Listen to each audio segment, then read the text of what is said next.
Let's get to the bottom of this one. Unspoken truths that I miss one. Tap into the minds of the people, rather acknowledge before I dismiss one. Atheists, Muslim, Christians, Buddhists, they all got usage. All got perspective, it's a collective. Get to the bottom where the truth is, where the heart's uncovered. Where you detox from all of the lies you smothered. What them tries to kill you, but with faith you recover. Yeah, peel off the makeup, we finna take off. Never said it'd be a cakewalk. Meditate till we charged up. Execute goes regardless. Decalcify my pineal. Breaking language barriers, we saw millennials. Planets passing age rotations, down me we owe. So down me we know. Sometimes we can be slow, that's why my ears open. Every drop you add could complete the ocean. Speak up, play your part too.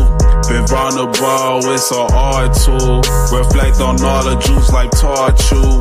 It's on you, tell the truth. Yeah, we about to have a good conversation. Yeah, let's go. We about to have a good conversation. Yeah, let's go. We about to have a good conversation. Yeah, let's go. Listen. Yeah, aim in the fit so you see in the mirror. Play with your focus and watch it get clear. Polish your crown, turn it up if you wear it. You live in the root, release what you're fearing. And watch it all rise, the righteous will hear it. They calling us twisted, I'm not even caring. Because it's unseen, the mind is too barren. They won't even heal it, they pass it to cheering. We over here healing, conversing and listening. Know that the truth isn't always appealing, but end it with healing and find your beginning. Frequency positive, what you receiving. Perception is up to you, what you believing. What you retrieving, mentally speaking. Life that they breathing, no words from a heathen. Don't know it all, but together undefeated. Conversation, rather want it, you need it. Come fill up your tank before it's depleted. Don't care if you calling on Allah, Jesus, Buddha or Christian, not being facetious. Come to the trial with the students and teachers. All got a voice, we the ears that'll listen. We the ears that'll listen. We the ears that'll listen. Conversation, rather want it, you need it. Come fill up your tank before it's depleted. Don't care if you calling on Allah, Jesus, Buddha or Christian, not being facetious. Come to the trial with the students and teachers. All got a voice, we the ears that'll listen. We the ears that'll listen. We the ears that'll listen, hey. Yeah. We about to have a good conversation. Yeah, let's go. We about to have a good conversation. Yeah, let's go. Praying for truth cause the world is so fickle. Keeping my mental how clean as a whistle. Attention's a trap that can lead you astray. Smearing this shit through the storm and the haze. Real conversations are lost in the greed. Others get lost in the web that it weaves. Sift through the rhetoric, uncover schemes. Knowledge inherited, this is imperative. I got a lot on my mind and I'm sharing it. Apples to oranges, it ain't no comparisons. I'm the type that'll never break character. I'm the type to make memories and cherish them. Trust intuition and doubt of disparity. Pursuing the echoes of wisdom. Chasing that moment of clarity. Conversation, rather one if you need it. Come fill up your tank before it's depleted. Don't care if you calling on Allah or Jesus, Buddha or Christian, not being facetious. Come to the track with the students and teachers. All got a voice, who the ears that'll listen. We the ears that'll listen. We the ears that'll listen. Conversation, rather one if you need it. Come fill up your tank before it's depleted. Don't care if you calling on Allah or Jesus, Buddha or Christian, not being facetious. Come to the track with the students and teachers. All got a voice, who the ears that'll listen. Who the ears that'll listen. We the ears that'll listen. It's on you, tell the truth.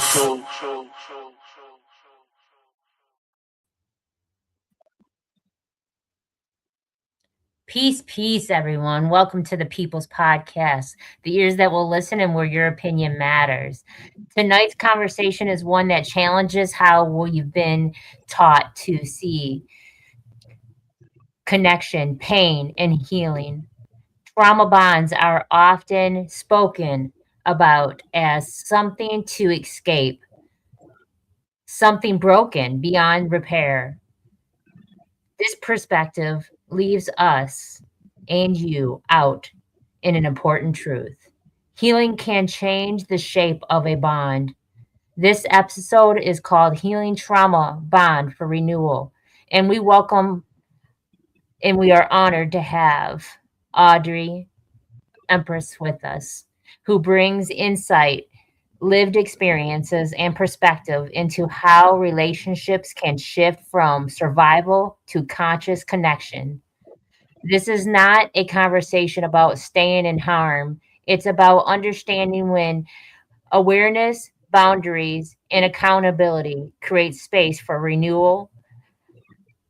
Let's begin to overstand and understand? What is the deeper meaning, Moon Tortoise? Hello, and welcome, Empress Audrey. The deeper meaning for tonight's episode is it goes deeper than relationships alone. It's going to speak on how trauma teaches us to attach, how our nervous systems confuse familiarity with safety, and how healing requires unlearning patterns that once protected us. Renewal does not mean pretending the past never happened. It means refusing to repeat it. Healthy trauma bonds ask for emotional regulation, personal responsibility, and the courage to choose differently. The deeper question tonight is not who hurts us, it's who are we becoming as we heal. Empress Audrey, welcome, welcome. Thank you. Thank you. I'm SGF glad to Graham, be here. SGF Graham, welcome. Peace, peace. How y'all doing? All is truly well. So, Empress, how do you personally define a trauma bond? Well, a trauma bond has nothing to do with whether it's good or bad. It's a survival thing. A trauma bond is made because the brain has to go into survival mode. And so I'm sorry, I don't have my glasses on and I wouldn't even be able to see these little words if I did. So I can't see your names, but what the young man just said about how the brain has to be shifted, it has to be retrained when it is bonded to somebody trauma. Now, normally we look at trauma bonds from the lens of relationships, intimate partner relationships. I don't deal with trauma bonds like that. I don't have those type of trauma bonds. Like I don't have I'm not in an abusive relationship. But I have trauma bonds because I live inside of a trauma and I build my relationships inside that trauma. Would you like to break that down a little deeper for those that don't understand? Because, for example, okay, go ahead. I was in we were in a car accident in 2011. My family was, where my daughter was left total care, and where it started a series of other life-threatening things that went on in her life over the past 14 years, where we have consistently lived in a trauma. And so all of my relationships are built in that trauma. I'm a dependent, okay? Trauma bonds are about dependency. They're about fearful. They're, fear and dependency and things like that. I am dependent on the relationships that I have right now, because they take care of my daughter or they take care of me, or, they could be, it's the doctor, it's the case manager, it's the lawyer, it's, these people I have bonds with because of a trauma. Makes sense to me. So, Moon Tortoise, what does shared pain? When does shared pain create connection rather than harm? Well, when two people can sympathize over the same thing, it can lead to a kind of a healthy way in any kind of relationship or interaction. I tend to like to talk to people who share a lot of the same traumas I have with addiction and abuse growing up. And though it's an ugly thing to talk about for most people, that aspect between the two of us is actually very healing and healthy, and even funny sometimes, where other people find it almost disgusting to listen to. So it's just how we communicate and relate to each other as humans. It's kind of a beautiful thing, and perception is right there in the middle of it, leading the way. Welcome, welcome, Love Chaps. Thank you for joining us. Of course. So, SGF Graham, what distinguishes healing together from survival together, from surviving together? Um, I guess I'm speaking from personal experiences. I've been through too many trauma bonds, and I started to notice that it was they just wanted somebody to go through the misery with them. They weren't trying to be uplifted or get out of it. So everything that I was saying was going in one ear and going out the other, and I was actually aggravating them. They didn't understand why I was being so positive in our situation. And so, with my fiance or whatever, I had let her know, like, if we're not striving to do a whole lot better, we can't do this because I'm not willing to sit stagnant. So I would say the difference would be sitting in your woes versus actually growing out of it together. Mm. So, Love Chap, how can people recognize emotional safety in a relationship? It's through a lot of communication, building the trust, and understanding what the wants and needs are, basically, and then not leading to fault for whatever the situations may be when it comes to such ordeals. Okay. I'm going to ask everybody that because I think safety is different for everybody. So, Moon Tortoise, Yes. how can people recognize emotional safety in a relationship? By being able to be honest.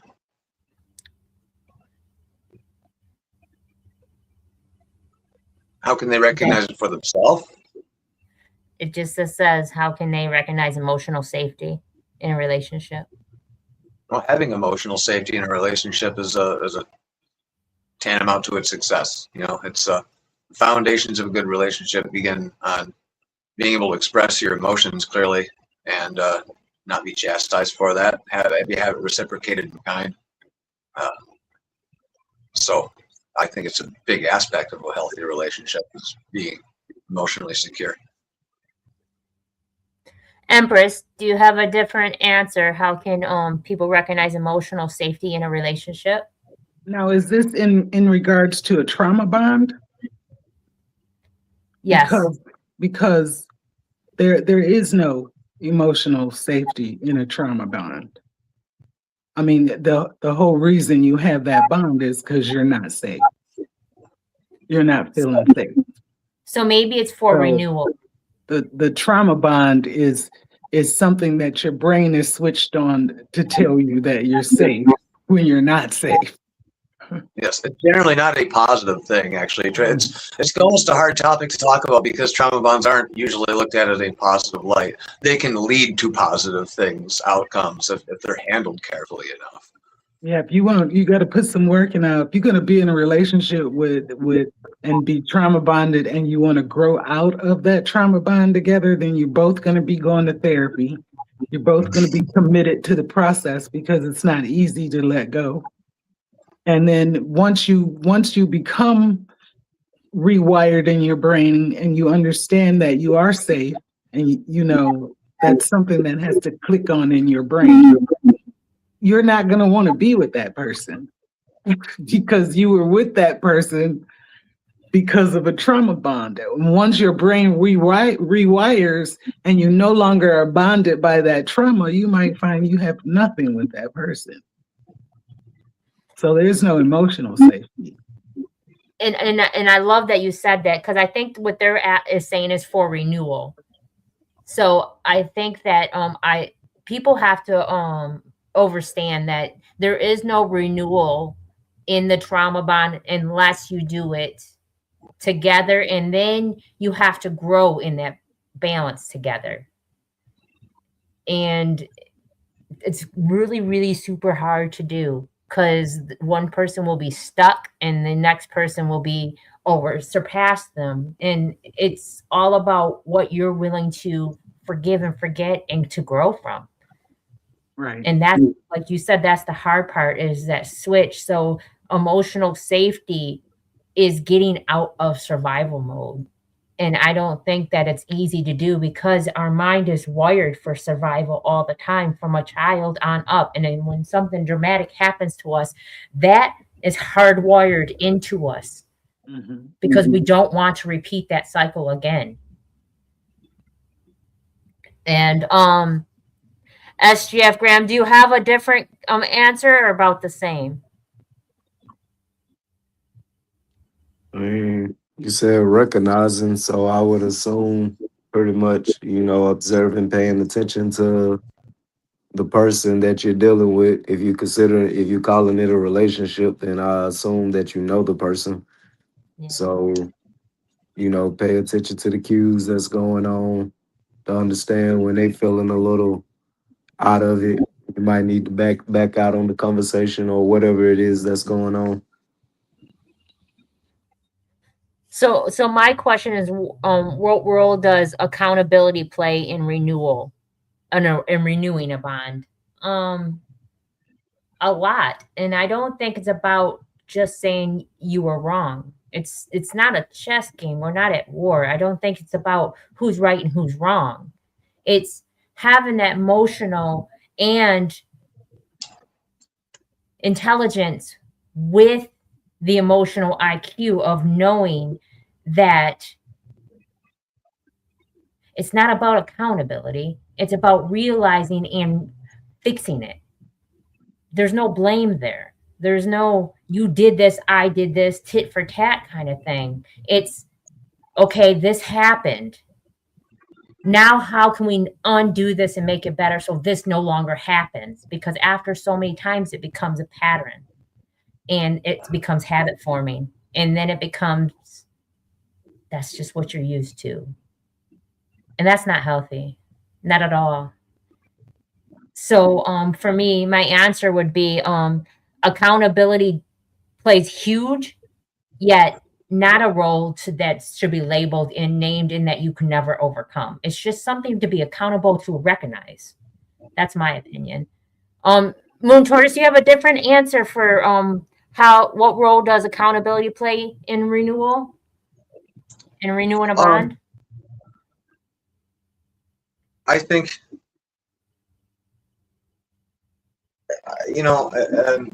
accountability is something that we're not really born with. It's something we learn through trial and error. And then in relationships, yeah, it's I guess it'd be pretty close to what you'd say on it. Everything starts, accountability is how you start growth. It's like a seed of putting yourself on a different life path, unless you're just fully accountable. It's kind of everything in a relationship. So I want to say, I apologize. So I want to say everything's a relationship. You and I are in a relationship. Anybody that you communicate with is considered a relationship. I have a relationship with every single person on this panel. It's a different form of relationship, different kind of relationship, yet it's still a relationship. And if you and I could not take each other for what we are, being authentic and holding each other accountable within self, I don't think it would be able to form any form of communication.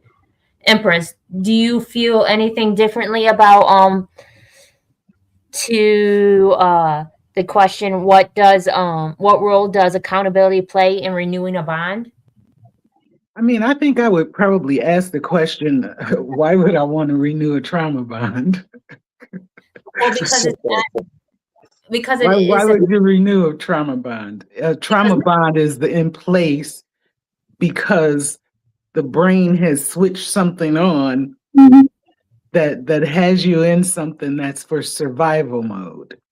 Once you come out of survival mode, the only thing you have to be accountable to is your own healing. I love that you said that, because the title is A Trauma Bond for Renewal. So it's about becoming better, not just for each other, but for yourself. And You both have to equally do it. I think a lot of times we think we can heal with or through, but you can't heal with somebody. You have to make a decision to heal yourself and take off in that journey, on that journey. It's a personal journey that you have to take. And sometimes if you're trauma bonded to somebody, that's going to hinder, that's part of what's going to fall off of you on the journey. You know, your relationships are going to change once you come out of survival mode and you begin to heal. I agree. I like that. I agree. So to me, my accountability, the only way I can make any relationship I have better is to make me better. So my accountability is to myself. Otherwise, you'd be holding someone accountable. And that's not conducive. Yeah, I don't think we're able to, honestly. It's not our job. So, SGF Graham, can a trauma bond shift if only one person begins healing? I mean, it's going to shift, but shift in what direction? Yeah. I like that a lot. Right on the side of there.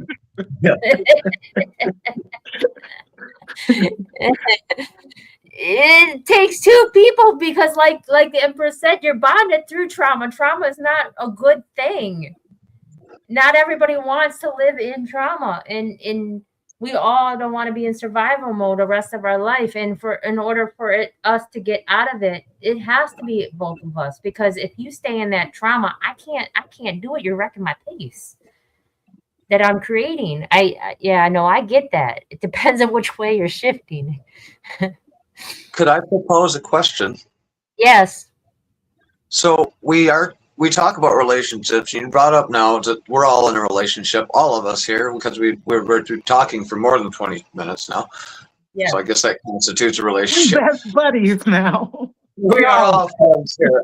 I think a trauma bond that gets overlooked, and I've went through myself, but going through made me notice, is trauma bonds between parents and children. Yeah, I think this gets overlooked a lot because, and it's devastating, especially if, well, yeah, I mean, I'm just throwing that out there. If we can talk on that, if you guys want. No, I do, but I want to read this first to Empress because I want to know the answer. Sure. And then I do want to talk about that too, because that's important. It just doesn't fit with this answer. So let me read this question first, because we'll never be able to get this in any other time if I don't get it in right now. They want to know about intimacy, and I don't want to talk about parenting after we talk about or before we talk about intimacy. I do want to talk about intimacy first to separate it from parents. Super valid. So how do boundaries protect intimacy rather than distance it? Boundaries? Yes. We still in trauma bonds, right? We're still in trauma bonds. Is this just okay? It's very, very hard for someone with a trauma bond to really have boundaries with that person. So I don't know. I've only had one trauma bond relationship, and I can honestly say during that time, intimacy was hit and miss. So let me reframe this and reword it for you. How about this one? When you're healing from the trauma bond and you remove that person that caught the trauma, now you're going into another situation. And there's signs that have triggered you to see, oh no, I'm not doing this again because I've already been through trauma with somebody. How that's do you more like I did. how do you have healthy boundaries to I, protect yourself against I'm gonna be honest with you. I have a rule in relationships. If I see, I don't put up with any type of aggressiveness. Yeah. So that's my boundary. If you call me a bitch, I'm out. Yeah. If you raise your voice, you know anything physical, you won't even get to physical with me because I'm out. I will dip in a minute. And that's why I say, you shouldn't date anybody till you see how their anger falls out. Man, I love that You know, you shouldn't get in a committed relationship and you haven't seen that other person angry. Man, I love that you posted that. I know a So few people that need to take that advice. I figure I will be single because I have that boundary that I don't want aggression. And that's Yeah. that's come from my whole life of being abused as a child, abused as a wife, and you just get to the point where you say, "This is it. I'm not taking anymore. It's over," and I just don't take it anymore. I don't have a problem being alone. I don't have a shortage of men knocking on my door though. Yeah, I But feel that. the moment that I see any type of aggression that I feel like could be a precursor to violence, I'm out. How do you meet that? How do you meet that head on? Is it with matched aggression, like calm, cool, collected, and then right to the point? How do you do that? I think that's important. Oh, when I leave, How do you shut that down? first of all, it's very hard to get me going emotionally now because I'm very aware. What the hell? There's some kind of bug crawling around in here. Oh, I've got years of counseling and therapy and all that stuff under my belt, plus, education and stuff. I keep myself a certain way around men. And so if, like I say, if I automatically just shut down immediately, my whole energy will change. And I may not leave right then, but I left. Physically, I might not be gone because I might have to make arrangements for some things. But emotionally, I have disconnected because I can't give you access to that. What does that look like? That looks like I'm not calling you. okay. I'm not calling you. I'm not hanging out with you. I'm not, I'm putting distance between me and you because I've seen something that has triggered something in my mind that says if you go this way, this is what's going to happen. And if you keep going down that road long enough, you'll develop a third eye on it. You'll see it when it comes. So do you mind shedding a light on your age with everyone? I'm 60. Oh, I'll be 60 in March. That inner peace looks beautiful on you. Thank you. I try to keep it too. I feel that. So now that we got intimacy out of the way, because that's a big important thing. People think that that's entitled into a relationship. They think that it's a must. And I think the most important intimacy in a relationship is not sexual, to be honest with you. I don't think sexual has anything to do with intimacy ever. No. I think feeling safe with somebody is a form of intimacy. I think having a connection of being able to communicate authentically is a form of intimacy. Laughing together is a form of intimacy. I don't think sex at all, not even a teeny bit, plays with intimacy. Not in my eyes. Yeah. Well, you can. I mean, people sell sex, so you can have sex and it not be intimate. For real, for They're real. vastly I different. mean, you can buy it, sell it, trade it. It doesn't have to be intimate. Think about it. Goon It doesn't Squad. have to be intimate at all. It could be just transactional. So let's get off of that part and then let's talk about that trauma between parents and a child. Moon tortoise. There is a Uh, trauma and it's deep between a child and a parent. Most certainly. I'm glad you split those up.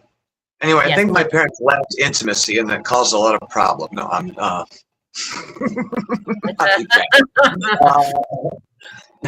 No, my parents split up because my mom was a alcoholic, and that caused her to act like a raving lunatic a lot of the time. And they ended up splitting up, and she ended up taking my brother, and I was with dad. And then it all flipped. It bingo flipped around, and then it traded back and forth. And at the end of everything, neither of them could be alone to the point where they would even not use their children. Oh, my mom was vicious about that. She would definitely use you. But yeah, they just trauma bonded hard through whatever they went through, and then through whatever they put everything else through. And my dad ended up, I ended up being my dad's dad really hard at the end there. And I had to step up and do that and I don't think anyone else could have, because I was the only one, because he was stuck in that. And I'm okay with that. It's a sad thing that happened. That's an example of a trauma bond kind of ending in a positive light, even though it was bad. He passed on happily. But it's vicious. I've seen it before. I've seen so many kids, so many people my age, literally in struggles and problems with their parents, either split up or together, and their parents need them. It just happens all the time. And it's a big trauma bond, spanning across families and generations. All right. Absolutely. So Empress, tell me about a trauma bond between parents or between siblings and parents. Well, actually, I was trauma bonded I had a trauma bond with my dad, who, his thing was his absence was traumatic, because like the young man said, I had a mother who was an alcoholic, and so you tend to idolize that other parent. And so my dad would do things like bring other women to us when we were kids, and put us in situations where we'd have to be around our stepmother, and knowing that my dad's got 15 other women, And well, my dad passed away, and he was in 2017. But before he could pass away, they had called me and said, the doctor said he wants to talk to somebody, and we figured, we're all here, so he must want to talk to you. And so when they put the phone up to his ear, I said, Daddy, I love you, and I forgive you, and you can go in peace. And both of us were set free from, well, he obviously was set free. He died. But it set me free from that bond of just thinking my dad could do no evil, and just finding safety in just the little pieces of him that he gave me. So yeah, it's very possible to be trauma bonded to parents that are abusive or neglectful, and you idolize these people too. Yeah. So I have the same kind of experience. My abandonment issues came from my mother, not my father. Yet my mother I don't want to say molest me, just inappropriately touched me when I was a child, and made me very uncomfortable lots of times. And I would go back to her constantly, even though I wasn't wanted. I think it's because I wanted that acceptance of her and just to feel that love because we looked alike. And my father was the same way as your father was. And he had a girlfriend plus a wife. And I end up telling the wife about the girlfriend. And then he threatened to take me out of this realm until I went and told her I was lying. And I dealt with the same situations. And then I realized that my mom, she passed away too, but she was gone before she even passed, before, in my eyes, to me. Someone tried taking me out of this realm in her home, and she laughed, and I kicked the person out and changed the locks. She allowed them back in, and a week later they tried it again.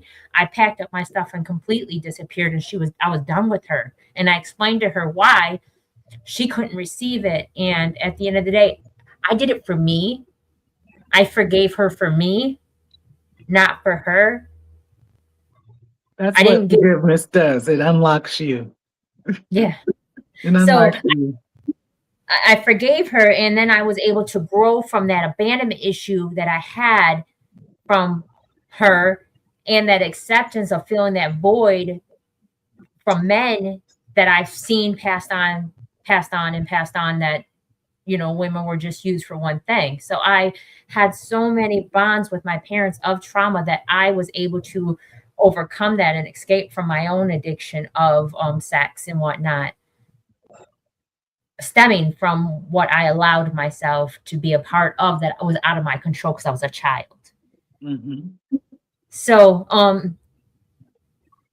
now it don't even bother me to talk about. I don't have no feelings whatsoever, as if it was a story I read someone else talk about. It is what it is. I'm not even holding no weight to that whatsoever. SGF Graham, did you have a trauma bond with your parents?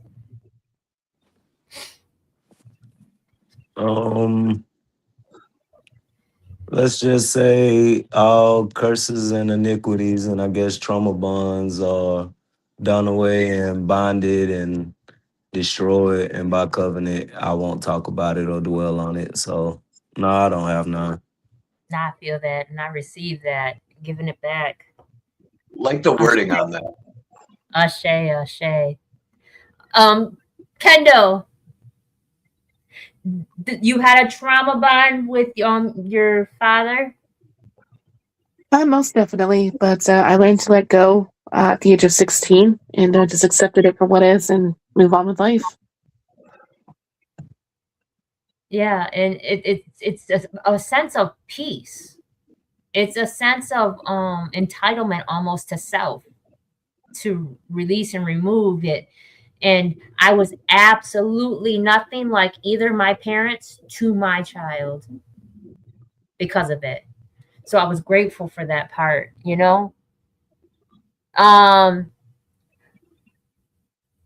So Kendall, why does chaos often feel familiar and comforting? My quick response was because I'm used to it, but that's just me. No, that's a good response. That's a good response. You're fun chaotic. It's chaotic fun, yes. Depending on the day, right? Yeah, not all the time. I know that, but I love her chaos. It's fun. yes.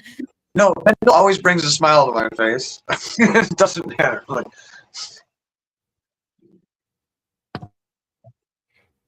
so I wish my eyes could see these words. We got peace, natural got bars. Yeah. So SGF Graham, well, how does nervous system regulation change communication?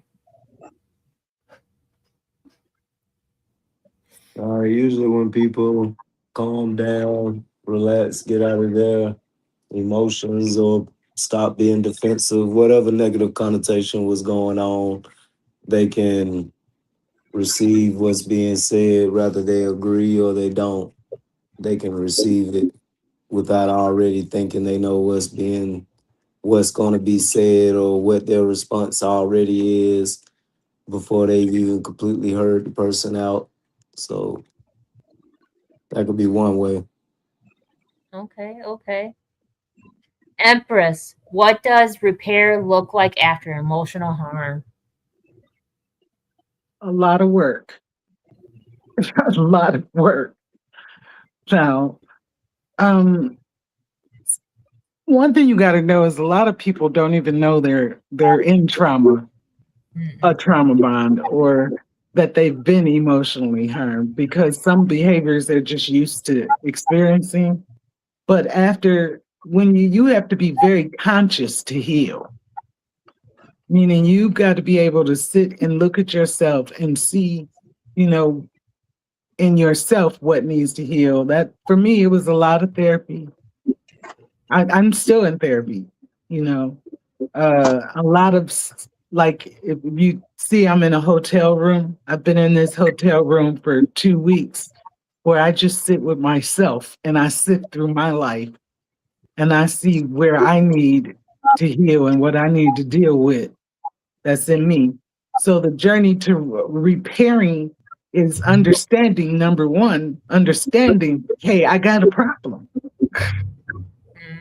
Because until you understand that I got a problem, and that problem is trauma or trauma bond or any other kind of problem, until you understand you have the problem, you can't come up with solutions for it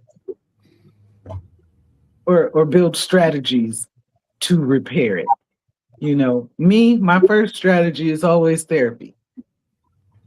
A lot of people have a negative connotation to therapy, but when you've dealt with trauma, there's a specific type of therapy you need, is CBT, which is cognitive behavioral therapy, that helps to rewire the brain.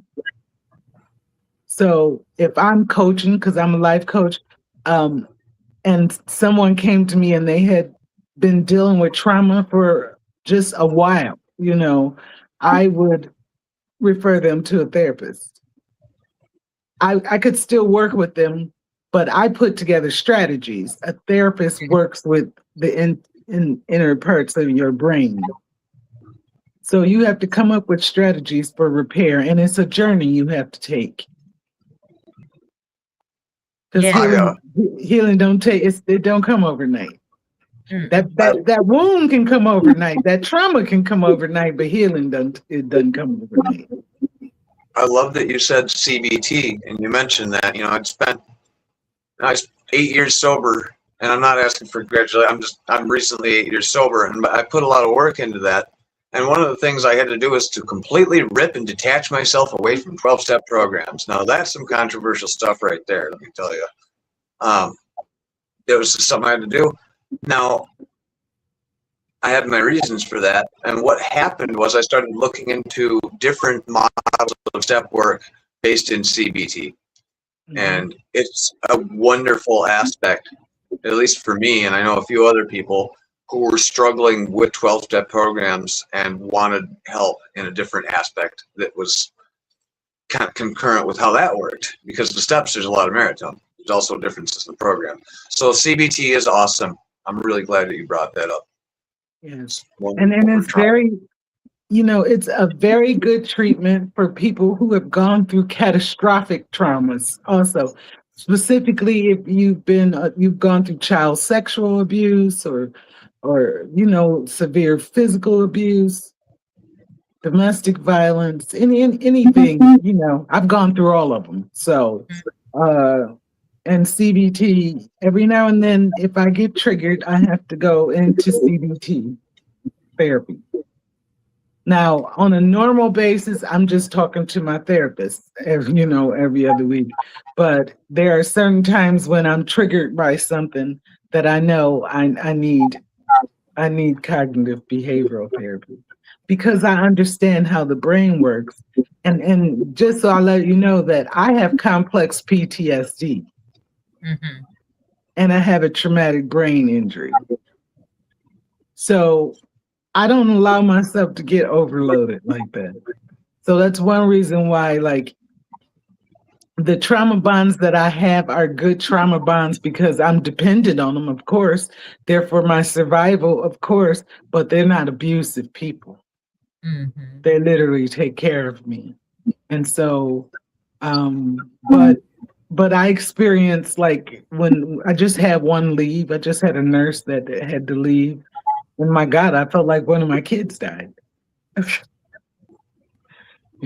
like one of my kids died because she left. And it's very hard to be able to have people that walk in and out of your life like I do, Mm-hmm. with home health care. Mm-hmm.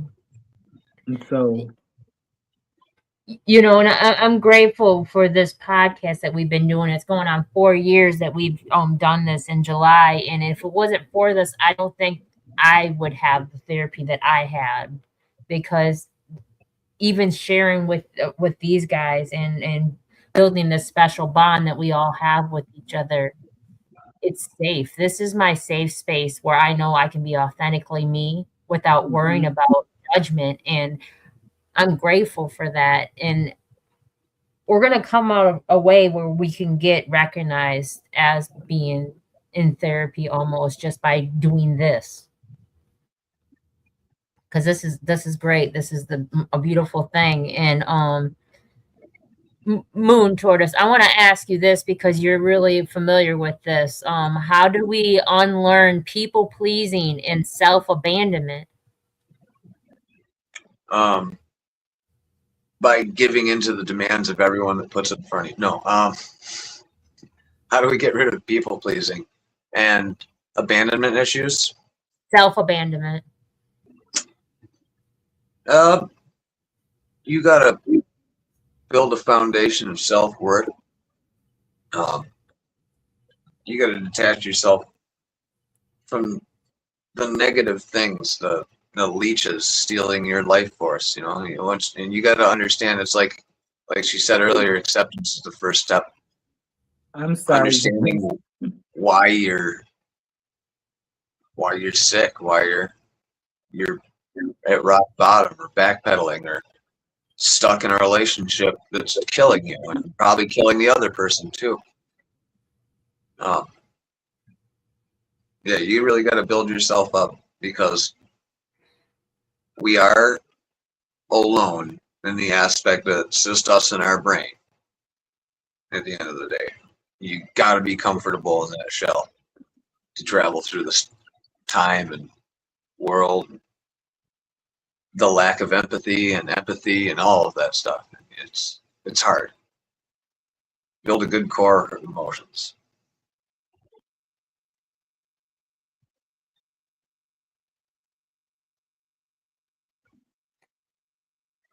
SGF Graham, are we modeling love and endurance disguised as love? Repeat that question. I don't know. It makes no sense. Are we modeling love or endurance disguised as love? Both of them sound like an act, but Play. um, I'm gonna copy it and show you.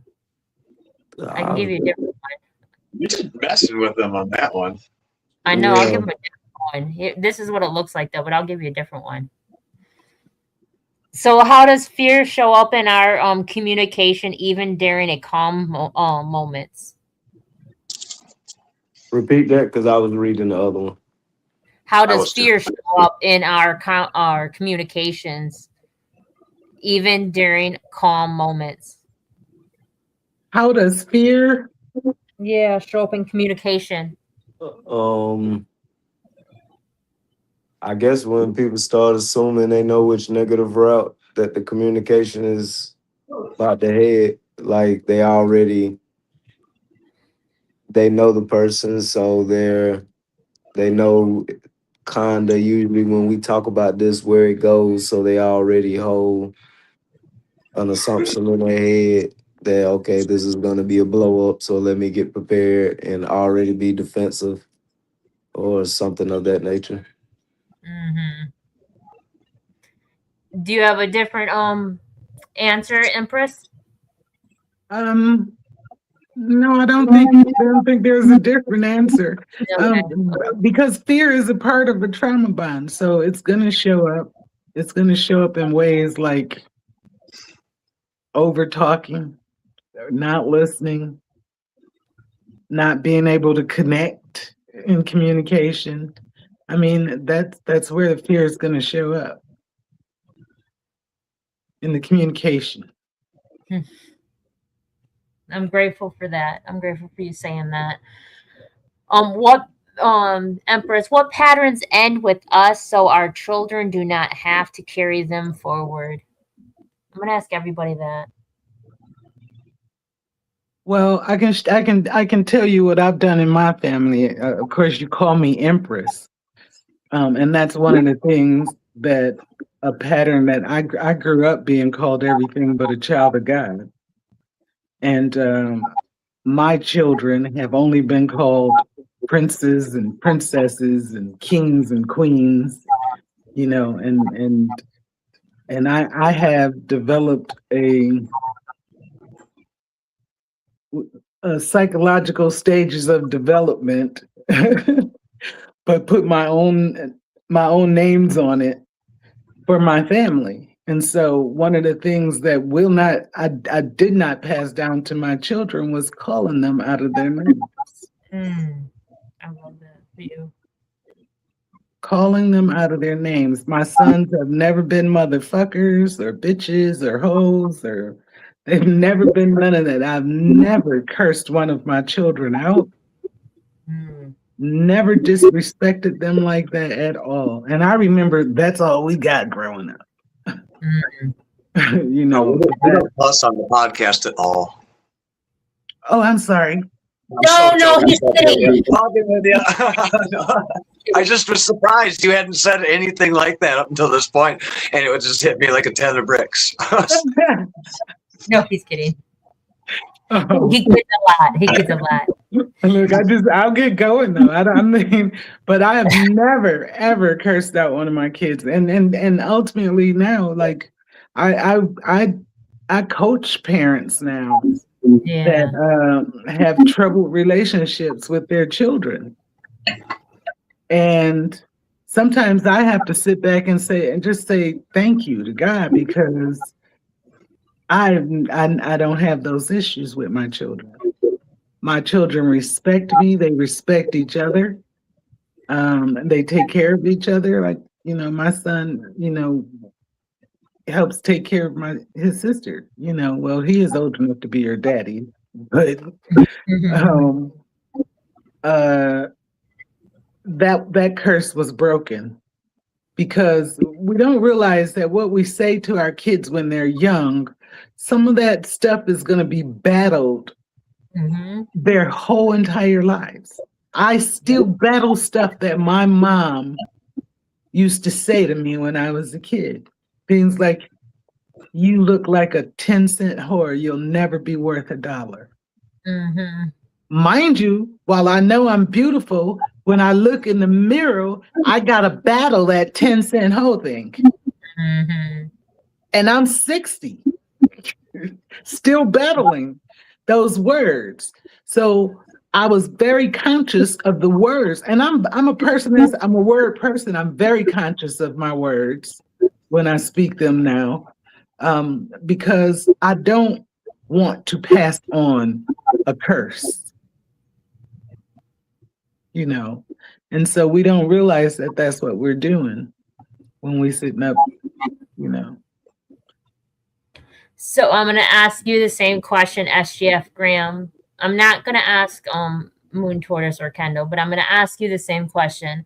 What patterns end with us so our children do not have to carry them forward?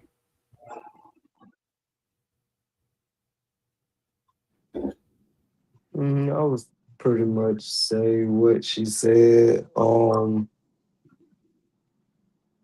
don't I don't really think I would add anything or whatever. Anything else that I would add would be spiritual or religious beliefs, not universal, for a podcast. Okay. Yeah. Okay. Um, for me, I've never told, I only have one son, and I've never told him that I wish he wasn't alive or I wish I never had him or I regretted it. And I'm grateful for that because that was told to me constantly. I mean, that and everything else she said also was told to me. That's how we come together with the trauma because we all have been through it or we wouldn't be talking right now. And to stay in it is different because if we were all still within it deep, we would still wouldn't be talking right now. So it's the growth of the frequency of the change of renewing, of removing. And there's only one thing that I would love to have done differently, and that's to allow other people not disrespect me in front of my son, because then he probably would have respected me more. Yet I didn't respect me. I didn't know how. I didn't even know what healthy boundaries were. I'm just learning them. So I had no clue even what respect looked like for myself because I didn't respect me. So that's the only thing I wish I would have done differently. But I'm grateful that I've never called him outside of his name. I'm grateful that I've never Beautiful. she wasn't alive. I've never done none of that. And I don't meet him in his anger. And I'm grateful for that because it's not it's not his fault on anything in life. And I wouldn't want him to feel anything less than what he does already to himself because he beats himself up. I mean, he's a grown man now. He's 33, about to be 34. And he's beats himself up on a daily about things that he does. So now he has to heal from within himself that I can't worry about because it's not my thing. I forgave me and I asked him for forgiveness, and that's all I can do because I knew no better, but I was better than my parents, and I'm grateful for that. But it's harder. We talk about this all the time. It's easier to fix a child while they're a child instead of repairing a damaged adult. That's right. That's absolutely right. And that's something that people need to come to awareness on because I know a lot of damaged adults, and having that, just that self-love, just knowing that they're worth it is hard because a lot of us forget that we are worth it.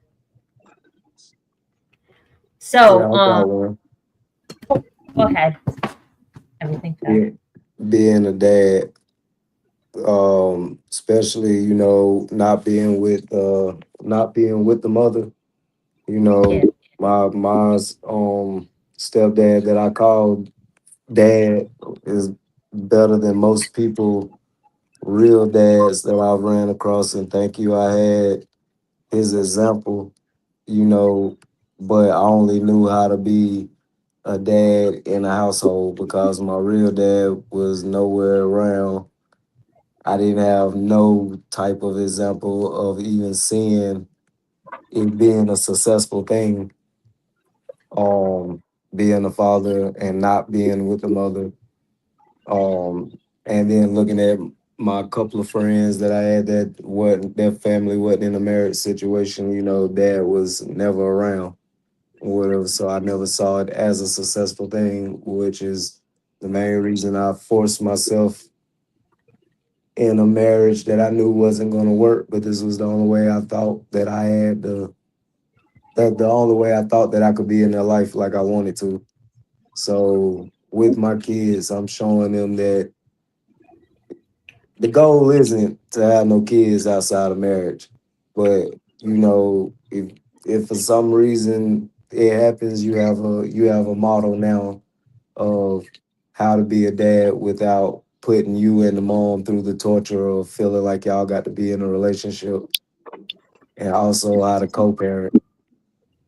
That's like I'm showing them that or whatever, whenever their mother calls and it's something, I'm on it ASAP or whatever, anything that's going on, I get there ASAP or whatever, I show them the urgency. I let them know, hey, I apologize, Dad, not like there like he's supposed to, but y'all see at any drop of a dime, I'm there for y'all, right?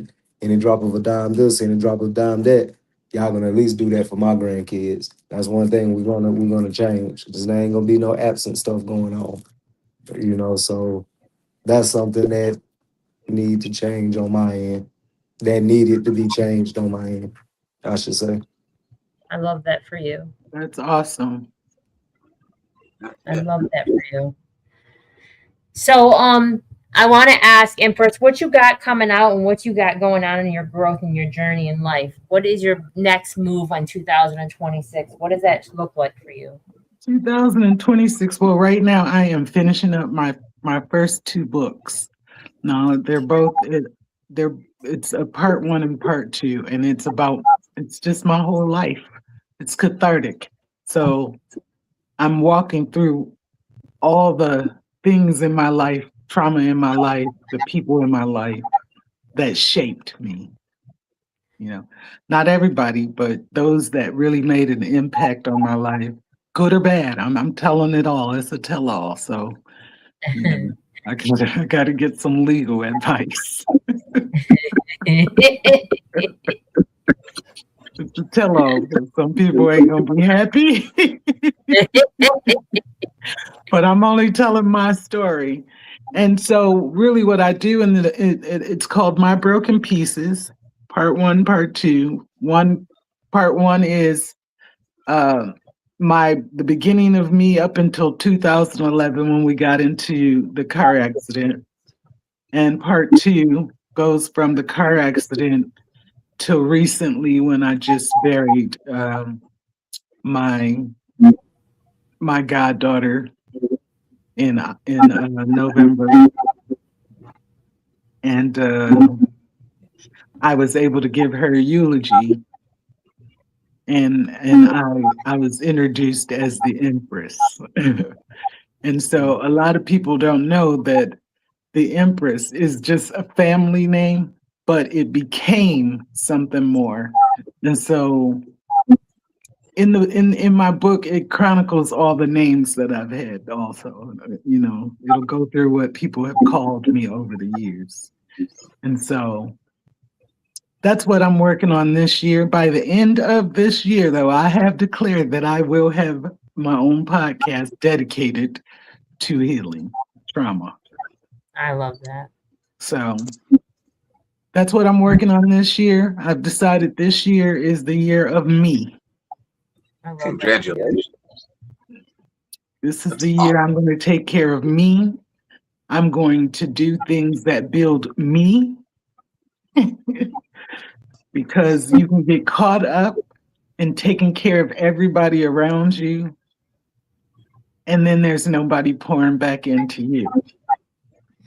So if you're on this healing journey, you need to pour into yourself. So Missy has a question. Could you read it, Moon Tortoise? I would love to. Missy asks, how can you tell if you have been the problem in everyone's life or if you were just the victim? Especially when it seems you can't keep friends or a job. The common denominator seems to be myself, that I am not the problem.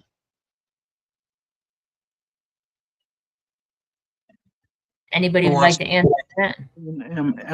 Then am I not the problem? Okay, I was a little confused there for a second. Well, I mean, let's be honest with you. If you the common denominator, then you got to look at yourself. It's not. People say I can't keep any friends. Well, there's a method to friendship that you have to be friendly, and a lot of times people that feel like the whole world is against them are not very friendly, because that's a mechanism. So people tend not to get that close to them. So it's not that you can't make friends. You can, but you got to learn how to deal with you and yourself. And then a lot of times people come and go for your life. You got to wear people like like this sweater you can pull on and take off. You got to wear people like that. Not everybody comes in your life is going to stay in your life. So Sometimes you meet people in the trauma that you're in, and you also leave them in the trauma that you're no longer in. So that's right. you have to just realize that sometimes you may be the common denominator. Yes.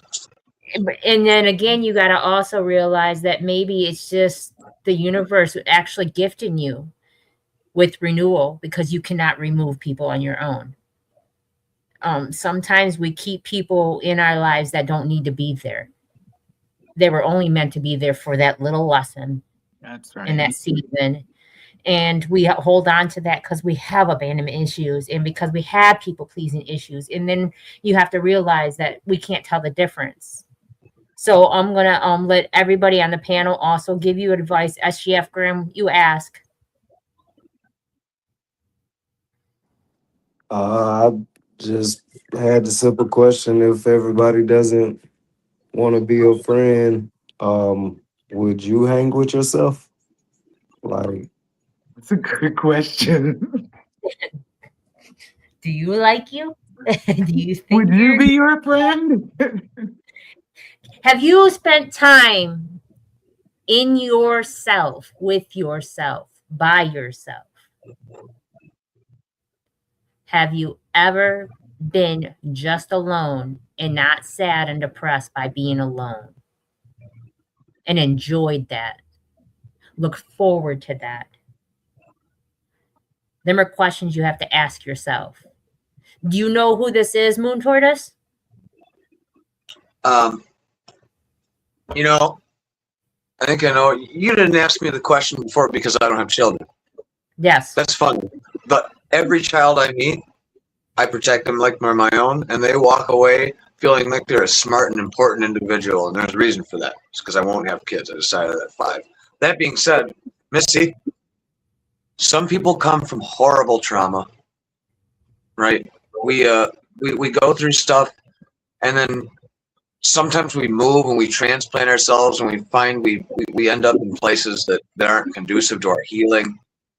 And maybe it's time for an agonizing but necessary reappraisal of the entire situation that you're in. We're stuck in ruts and routines that are making us sick. You got to do something different with it. If you don't have friends where you're at, there's billions of people in the world, billions of people who don't even speak English who'd be your friend, and you could just learn a language. I mean, I know it's not easy to spark change, but I might know where you're coming from, Missy. I almost feel like I know you in a lot of ways, right? And maybe you know some of what I went through. There's light somewhere at the end of that tunnel, and they're right. Listen to them. You got to be 100% comfortable with yourself. You got to love yourself, and if you don't see anything there to love, it's impossible, because I see it, even through the comments. And if you want, you can come on our show at any time, and I will be authentically honest with you. I will tell you if you are the common denominator in your life, but 9 times out of 10, you're not. It's the people that you're around, and it's the jobs you choose. Because if you can love you and you can be with you, and I don't think that you have to think that you're perfect. You just got to enjoy you alone without feeling lonely. Because just because you're alone doesn't mean you're lonely ever. Ever. So, Moon Tortoise, what did Thomas Schul say before we get into the positive quotes? All right. Beating this up to to keep reading it, but that's okay. It needs to be read. My dad was a prosaic writer. He had done a lot of weird things. And the one I had, there's no damned page numbers. I want to say, we're going to do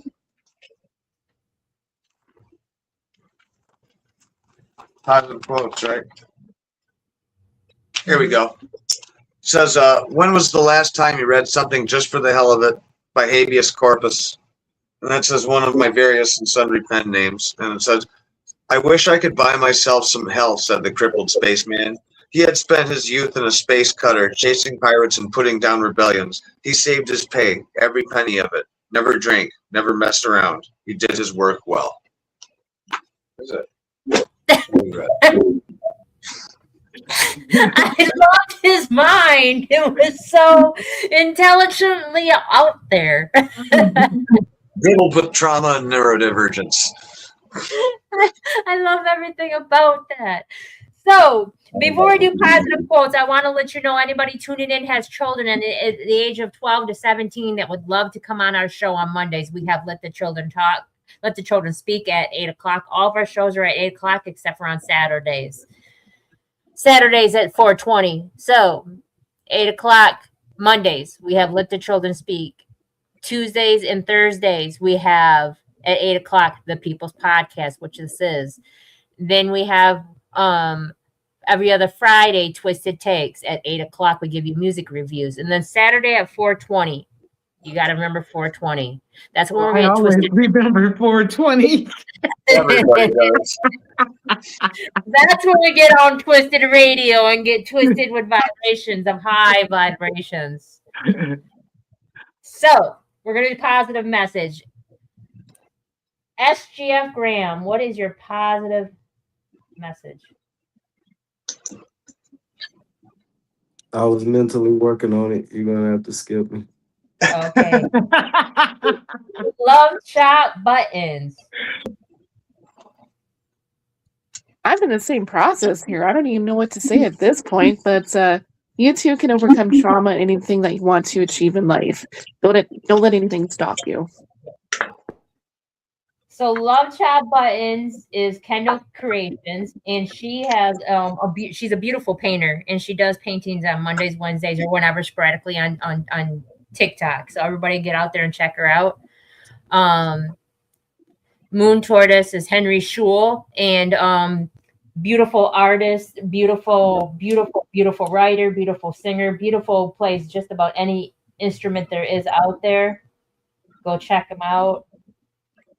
SGF Graham is on our intro and outro song. SGF Graham is the second person that does the music, and just a very diverse, beautiful creature. One of my faves. SGF Graham, you got it now or no? No, I do not. Check out my music. That's All right, positive enough. You'll find positive music in his music, or messages in his music. There we go. Yep. Empress, you have something positive to say? I'm going to tell you that everything that you need for health, healing, and wholeness is in you. Healing, it's in you. Period. You have to unlock it. You have to seek it, but it's in you. It's in you. I say. If you want a long-lasting relationship, it's got to be with you. Whatever you are searching for, whatever you are longing for, you have to become it, or it will not come to you. So that's exactly it. I'm going to leave it with that on that note, what she said, because you can't get better than that. Moon Tortoise. Positive quote. Don't let your past define your future. Even if it's hard to get over, work on it. The future's beautiful. Tonight's conversation reminds us that healing is not about erasing the past. It's about choosing awareness over autopilot and growth over repetition. Healthy trauma bonds are not built on fear. They are built on honest boundaries and mutual effort. Renewal is possible when both people are willing to do the work. Thank you to our guest, Empress Audrey, for sharing insight and presence with us tonight. And thank you to our listeners for showing up, reflecting, and continuing these conversations beyond the mic. This has been the People's Podcast, with the ears that will listen and where your opinion matters and your voice will get heard. Ashe, everyone. I say, Say peace, peace, SGF Graham. My fault. Peace. Say it, Kendall. Say see you later. See ya, y'all. Stern arms crossed. All right, here we go. Let's get to the bottom of this one. Unspoken truths that I miss one. Tap into the minds of the people, rather acknowledge before I dismiss one. Atheists, Muslim, Christians, Buddhists, they all got usage. All got perspective, it's a collective. Get to the bottom where the truth is. With our hearts uncovered, where you detox from all of the lies you smothered. What them tries could have killed you, but with faith you recover. Yeah, peel off the makeup, we finna take off. Never said it'd be a cakewalk. Meditate till we charged up. Execute goes regardless. Decalcify my pineal. Breaking language barriers, we saw millennials. Planets passing age rotations, down me we owe. So down me we know. Sometimes we can be slow, that's why my ears open. Every drop you add could complete the ocean. Speak up, play your part too. Been vulnerable, it's so hard to reflect on all the juice like torture. It's on you, tell the truth. Yeah, we about to have a good conversation. Yeah, let's go. We about to have a good conversation. Yeah, let's go. We about to have a good conversation. Yeah, let's go. Listen. Yeah, aim in the fit so you see in the mirror. Play with your focus and watch it get clear. Polish your crown, turn it up if you wear it. You live in the root, release what you're fearing. And watch it all rise, the righteous will hear it. They calling us twisted, I'm not even caring. Because it's unseen, the mind is too barren. They won't even heal it, they pass it to cheering. We over here healing, conversing and listening. Know that the truth isn't always appealing, but end it with healing and find your beginning. Frequency positive, what you receiving. Perception is up to you, what you believing. What you retrieving, mentally speaking. Like that they breathing, no words from a